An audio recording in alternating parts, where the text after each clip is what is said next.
नमस्कार। आज हम पास्ट लाइफ कर्म के ऊपर बात करने वाले हैं। ज्योतिष शास्त्र में पूर्व जीवन को बहुत ज्यादा महत्व दिया गया है, क्योंकि हर एक जीव आत्मा का जन्म होता है किसी न किसी कार्यवश। वह जातक, वह जीव आत्मा किसी न किसी साइकिल में फंसा रहता है, अपने कर्म फल के उस साइकिल में, अपने कर्म के उस साइकिल में। तो क्या हमारे कर्म हैं? किस साइकिल में हम फंसे हुए हैं? इस जीवन में हमें क्या करना है? हम कहां से आए हैं? किस प्रकार के कर्मों को लेकर आए हैं? क्यों हमारे जीवन में एक पर्टिकुलर प्रॉब्लम सदैव उत्पन्न होते रहता है? इन सभी चीजों का रीजन हमारे अपने जन्म कुंडली में छिपा होता है। कुंडली में कुछ ऐसे भाव होते हैं तथा कुंडली में कुछ ऐसी राशियां होती हैं जो आपके पास्ट लाइफ कर्म के विषय में बतलाता है, और हर लग्न वाले जातक के लिए वह डिफरेंट हो सकता है। जो भाव है वह तो फिक्स है, लेकिन जो राशियां हैं वह अलग अलग लग्न के लिए अलग अलग भाव में पड़ती हैं।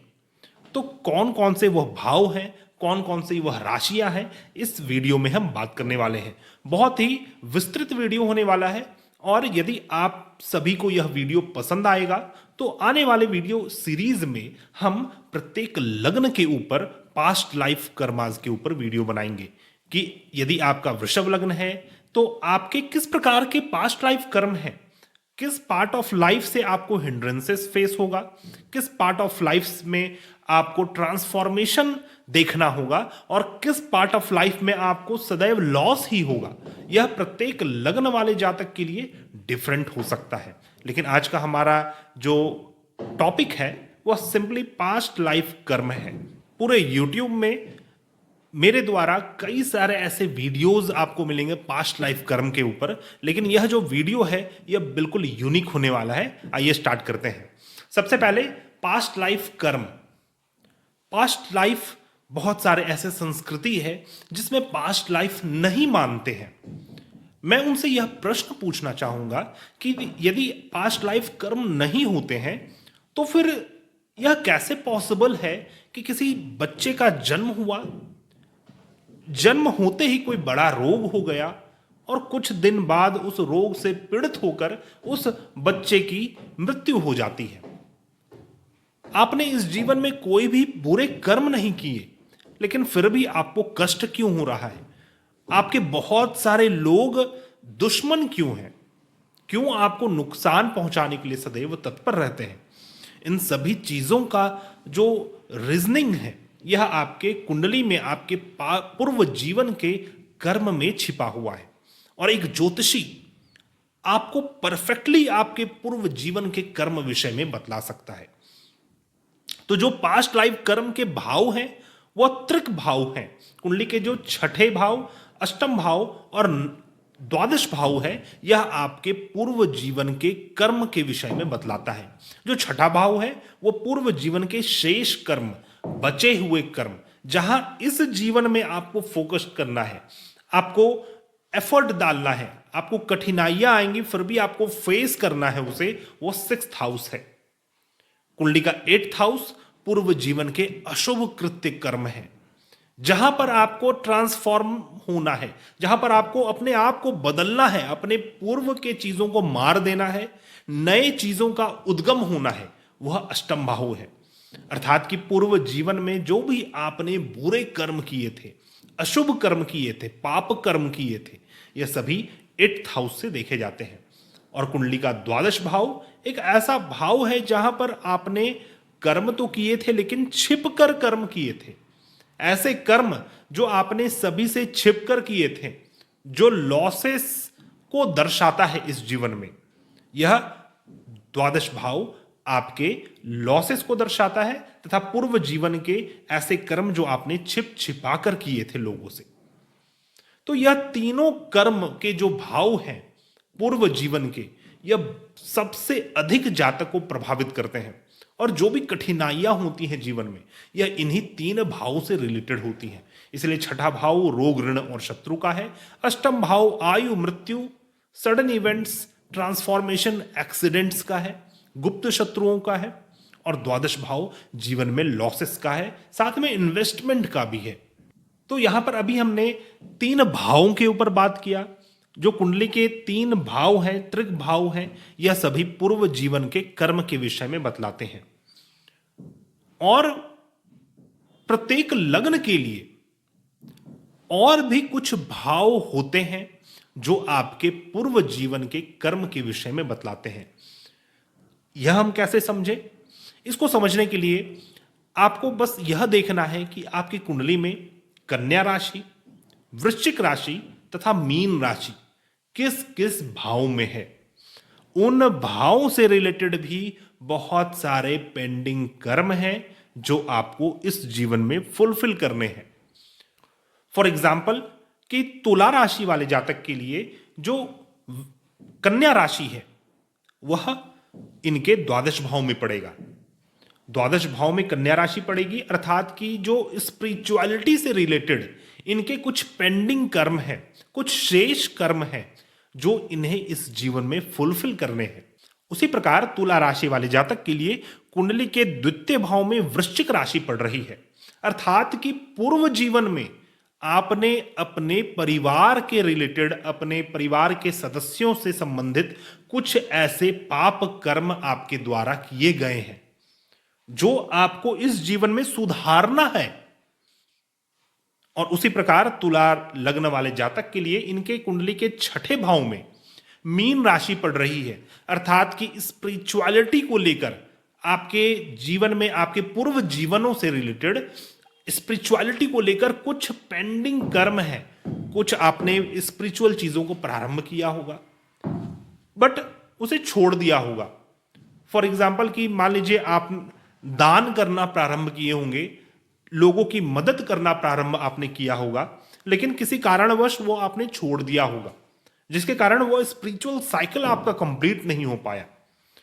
तो इसी प्रकार से हमें किसी भी लग्न का विश्लेषण करना चाहिए और लग्न के विश्लेषण से बहुत ही सटीकता से आप निकाल सकते हैं कि इस जातक के क्या पास्ट लाइफ कर्म है। और इन सबों में सबसे मोस्ट इंपॉर्टेंट है आपका लग्न। आपका लग्न जो कि केंद्र और त्रिकोण दोनों का ही पार्ट बनता है। लग्न से ही यह पता चल सकता है कि यह जातक इस जीवन में करने क्या आया है। आपका मेन पर्पस ऑफ लाइफ, आपका फोकस ऑफ लाइफ क्या है। जैसे कि हमने तुला लग्न का एग्जाम्पल लिया था, तो मान लीजिए तुला लग्न है, आपके लग्न चार्ट में लग्न स्थान में तुला राशि है।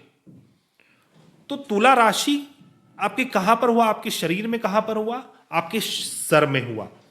तो उस जातक के सर में सदैव तुला राशि के कारक तत्व चलते रहेंगे। तुला राशि क्या क्या है? काल पुरुष की कुंडली में देखा जाए तो तुला राशि सप्तम भाव में है। सप्तम भाव अर्थात की पार्टनरशिप, रिलेशनशिप, गठबंधन, नेम, फेम, प्रसिद्धि तथा किसी भी प्रकार के संबंध को हम तुला राशि से देखते हैं, सप्तम भाव से देखते हैं। आपका बिजनेस व्यापार हो, लाइफ पार्टनर हो या फिर बिजनेस पार्टनर हो, तो इस जातक के माइंड में सदैव सिर्फ और सिर्फ business, relationship, harmony in relationship, बस और बस यही मुद्दाएं चलेंगी। और आपके लग्नेश कहां पर है, किस भाव में स्थित है, वह दर्शाएगा कि अल्टीमेटली आपका अप्रोच किस प्रकार का है। मान लीजिए तुला लग्न है आपकी और तुला लग्न के स्वामी सप्तम भाव में ही बैठे हुए हैं, तो यह बहुत ही ग्रेट योग का निर्माण हो रहा है। क्योंकि जो आपका फोकस्ड है, आपके लाइफ का मेन फोकस है, वो आपका फुलफिल होगा। वो वही चीज आप करने आए हैं जो आपका फोकस है। और आपका फोकस क्या है? आपका लग्न की राशि। तो दोस्तों, इस प्रकार से हमें पूर्व जीवन के कर्म फल का विश्लेषण करना चाहिए। और एक जीव आत्मा जिसका जन्म इंसान के रूप में हुआ, वह अपने पूर्व जीवन के कर्मों से ही सिर्फ बंधा हुआ है। जहां यह बंधन छूटा वही मुक्ति हुई। लेकिन यह मुक्ति को कर पाना, मुक्ति को प्राप्त कर पाना उतना ही अधिक कठिन है। क्योंकि यदि कोई जातक अपने कर्म फल को काटने के लिए पुनः कर्म कर रहा है, तो उस कर्म के कारण पुनः कर्म फल का निर्माण हो रहा है। तो यह एक प्रोलॉन्ग्ड साइकिल है जो सदैव चलता रहता है। आप अपने कर्म फल को काटने के लिए पुनः कर्म करेंगे और उस कर्म से पुनः कर्म फल उदित हो जाएगा। तो यह साइकिल सदैव चलता रहता है और इसी के अंतर्गत यह जो राहु केतु है, यह सबसे बड़ा रहस्यवाद प्लैनेट है। इस जीवन में राहु जिस भी भाव में स्थित है, उस पार्ट ऑफ लाइफ में आपने पूर्व जीवन में कर्म नहीं किए थे, अपने रिस्पॉन्सिबिलिटीज, अपनी जिम्मेदारियों को नहीं उठाया था, नहीं निभाया था। इसीलिए इस जीवन में राहु आपके उस भाव में है, अर्थात कि उस पार्ट ऑफ लाइफ में आपको बहुत ज्यादा फोकस करना है। और केतु ग्रह जिस भी पार्ट में होते हैं वो आपका पूर्व जीवन का अर्जित स्किल्स होता है। उस पार्ट ऑफ लाइफ में आपने बहुत ही बेहतर तरीके से अपने कर्म को किया था, अपने रिस्पॉन्सिबिलिटीज को उठाया था। अतः इस जीवन में केतु के द्वारा आपको ब्लेसिंग है कि उस भाव से संबंधित आपके पास सभी स्किल्स होंगे और जब भी जरूरत पड़ेगी आप बहुत ही बेहतर तरीके से अपने उन स्किल्स को एक्सरसाइज कर पाएंगे। और इस जीवन में राहु जहां पर है, पूर्व जीवन में केतु उस भाव में था और आने वाले जीवन में पुनः केतु उसी भाव में आ जाएगा जिस भाव में राहु स्थित है। तो यह राहु केतु का साइकिल सदैव चलता रहता है। जैसे कि मान लीजिए राहु आपके लग्न स्थान में है और केतु आपके 7th हाउस में है। नेक्स्ट जीवन में केतु आपके लग्न स्थान में आ जाएगा, राहु आपके 7th हाउस में आ जाएगा। उसके नेक्स्ट जीवन में पुनः राहु आपके लग्न में आएगा और केतु आपके 7th हाउस में आएगा। तो यह प्रोसेस, यह साइकिल सदैव चलता रहता है और इसी साइकिल को कोई व्यक्ति, कोई जीव आत्मा जब तोड़ देता है तो उसकी मुक्ति संभव हो जाती है। तो मुक्ति का मार्ग आपके पूर्व जीवन के कर्म हैं, उस कर्म फल का नाश तथा नए कर्म फल का उदित न होना तथा राहु केतु के इस एक्सिस को तोड़ देना, जो कि कठिनाई भरी होती है।